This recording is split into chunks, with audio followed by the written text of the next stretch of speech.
que là les bateaux ne pourront plus passer. Hein. Oui, je pense.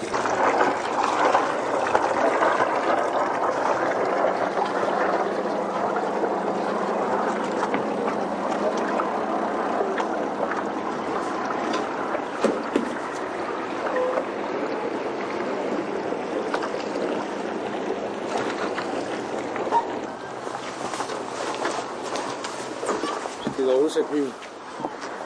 Voilà, comme ça, moi, ça me fait garde pas mal. De sortir ce bateau de la... Ça, on est un peu fort reculé. Voilà. On n'était rien. Bon, monsieur Christophe. Je suis content de te revoir, Marc. Ça va? Oui. Et dans l'état du bateau, je suis très content de te revoir. Ouais.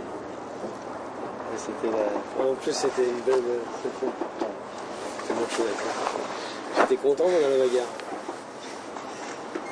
J'étais submergé. Un bon gars. On n'a pas parlé, c'est touché. Donc, on dit que sur le 4 jours, on paraît au bout de 2 heures. Tout dans la gueule. 5 fois, ils ont sauté. Attention, il y a le travail qui fait à terre. Ouais, c'est ça. Yes.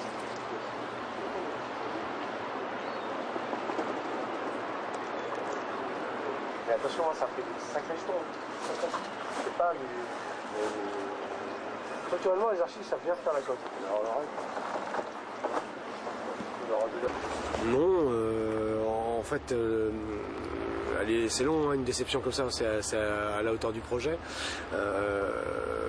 Dans l'immédiat, il a fallu faire face aux difficultés techniques, c'est-à-dire de sauver le bateau.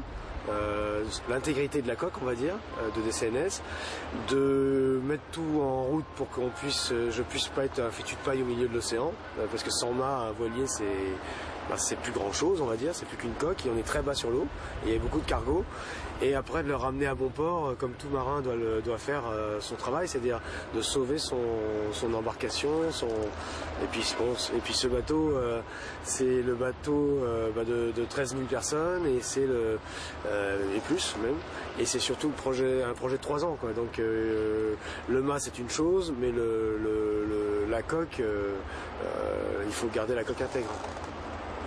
Tout à fait, c'est un projet de 3 ans, les filières du talent, et on a commencé par le gros morceau du gâteau, c'est-à-dire le Vendée Globe, hein, c'est ce qui comportait d'ailleurs une part de risque, puisque c'est quand même une course, et on le voit avec le nombre de bateaux qui ont des problèmes et d'abandon, etc.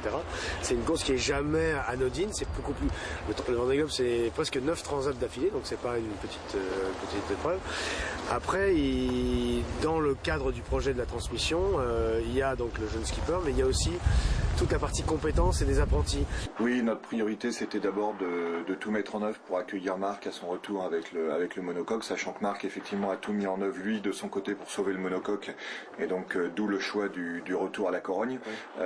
Et nous évidemment on voulait à la fois tout mettre en œuvre pour accueillir Marc du mieux possible et puis aussi l'accompagner dans ces moments difficiles.